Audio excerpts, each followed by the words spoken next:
Hey guys, it's Kevin from Dynomite. In this video, we're tuning a 2017 Dodge with a 5.7 Hemi. Let's get at it.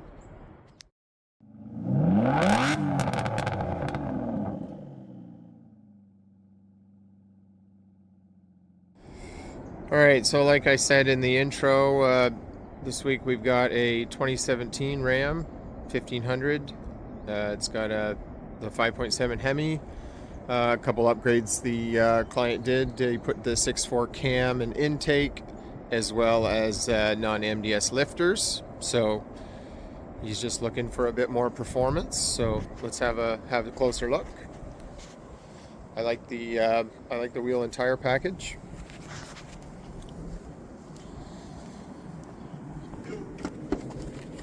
Just pop the hood here.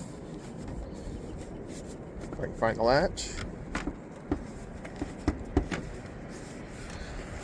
Where the heck is it? There we go.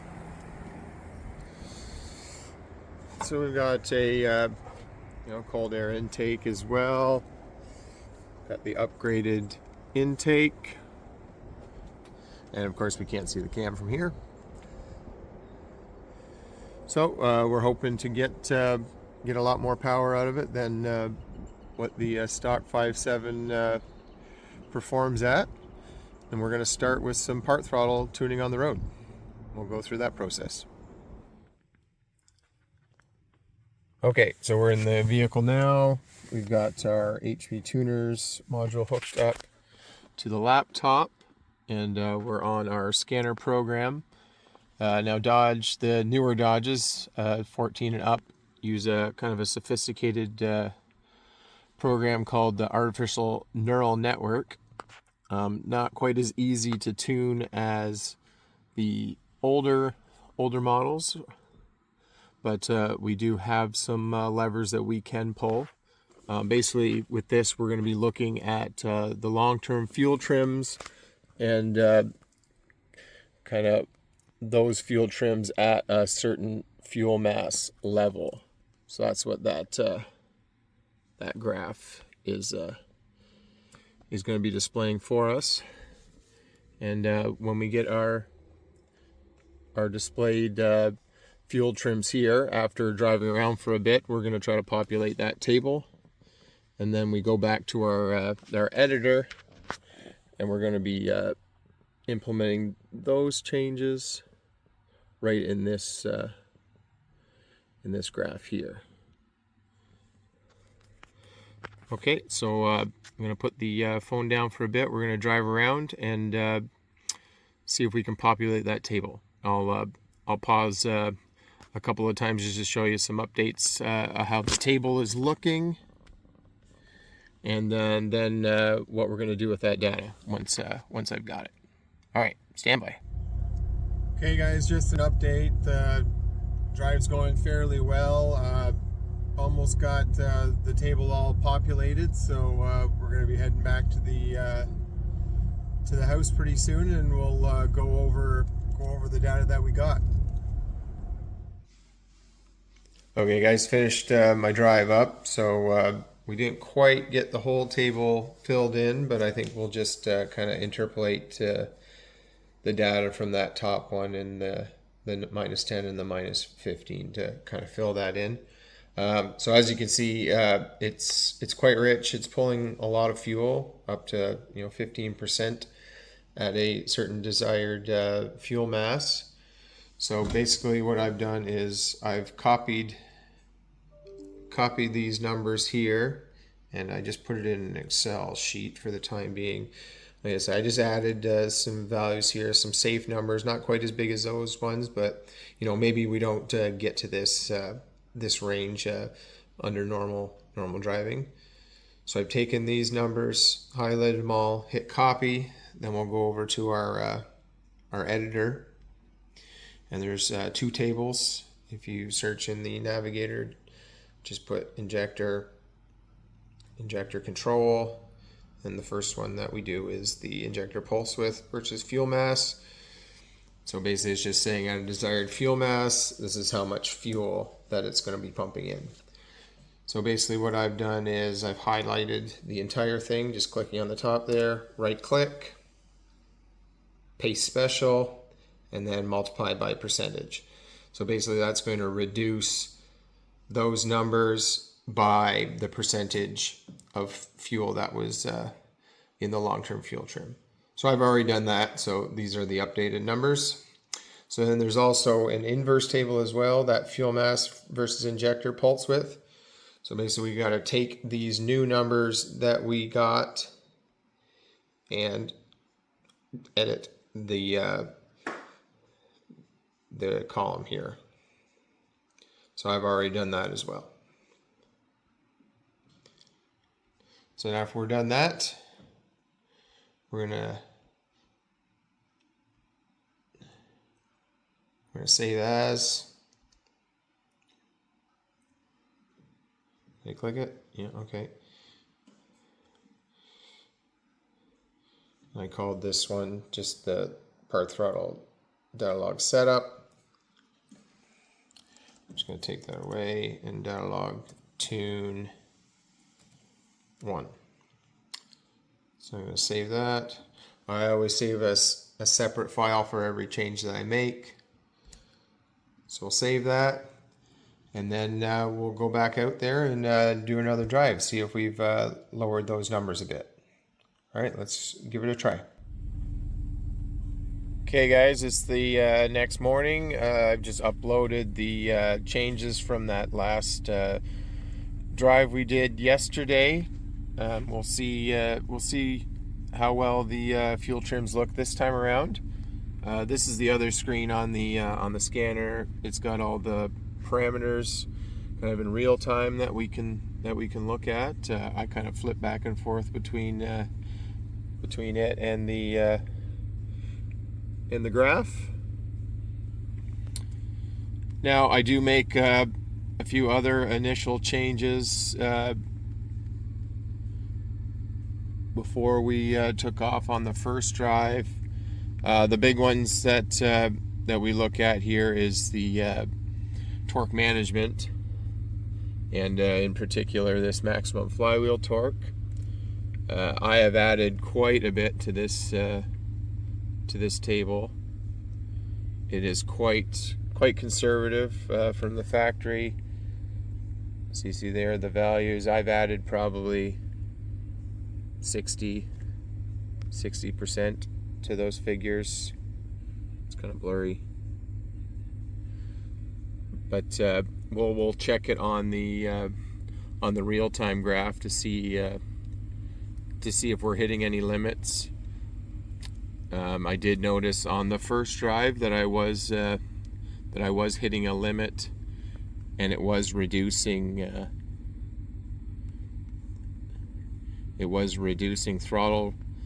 the throttle based on that to try to stay within the torque limits.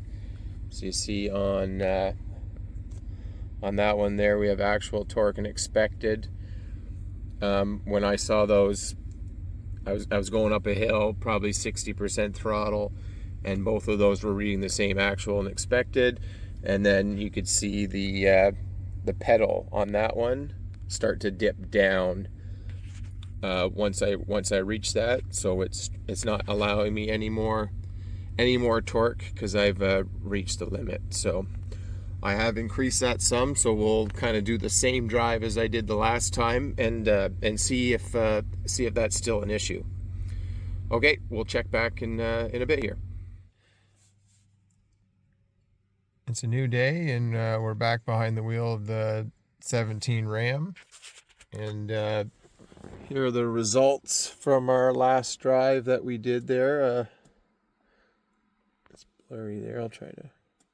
But you can see like pretty well half as bad as it was on the previous trip. So on this one, I'm not going to make changes to them all because you can see the top ones. We got some zeros and -1s. That's great.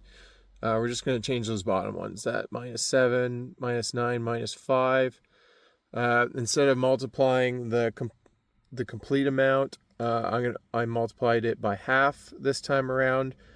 I've already uploaded that tune, And we're headed over to the shop right now, and we're going to get it on the dyno and see what we can do on wide open throttle. All right, stay tuned for that.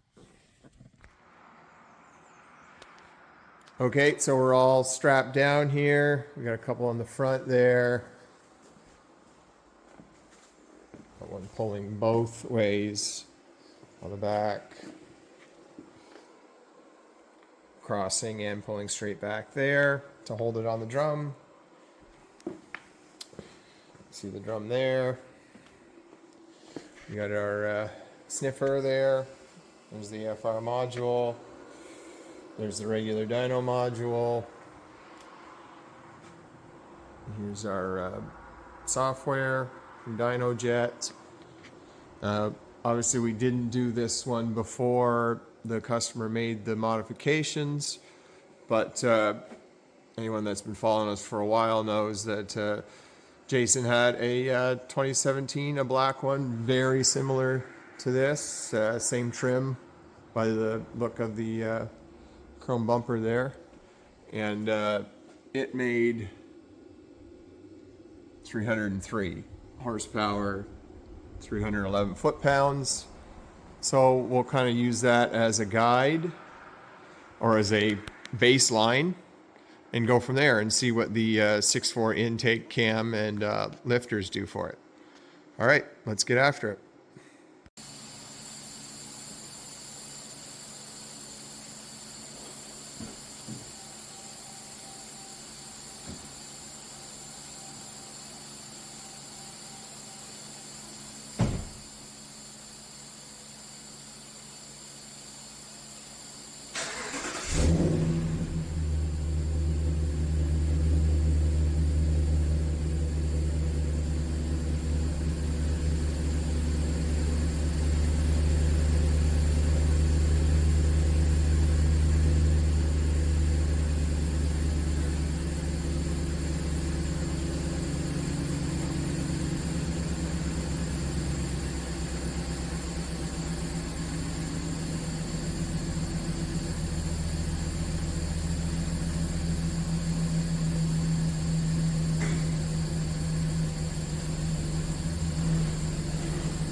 Okay, so you saw the run there, and it's the green line there. So we ended up with 326 horsepower, 372 torque. A good difference, 23 horsepower over a stock 5.7, quite a bit more torque, 61 foot-pounds. I'm not really happy with the fueling so far. As you can see, when we first got into it, we were up close to 15, and then it eventually trailed down to about 12.8. I made some changes to the fueling up top here.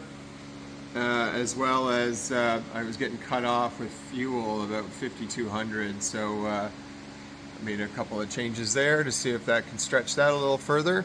We'll give it another go, and we'll come back and check the results. So I didn't think there was really any point in showing another 4 similar dyno runs on video, so we'll just kind of show you the end result here. Not much more power than the first run, up like another 4 or 5 horsepower, and around the same horsepower. We basically just used the last runs to get our fueling sorted out. Comes in a lot sooner than it did on the first run, and yeah, right around that 12 to 1 there, so at the end there, which is kind of right where we want it. And we also dialed in the timing as well to make sure we didn't have any knock. So I'll pull up the other graph here just as a comparison. So these ones, so there it is. The blue one is the 17 that we just did. The red one is the 2017 Power Wagon that I had with the 6.4. So we actually made quite a bit more power than the stock 6.4.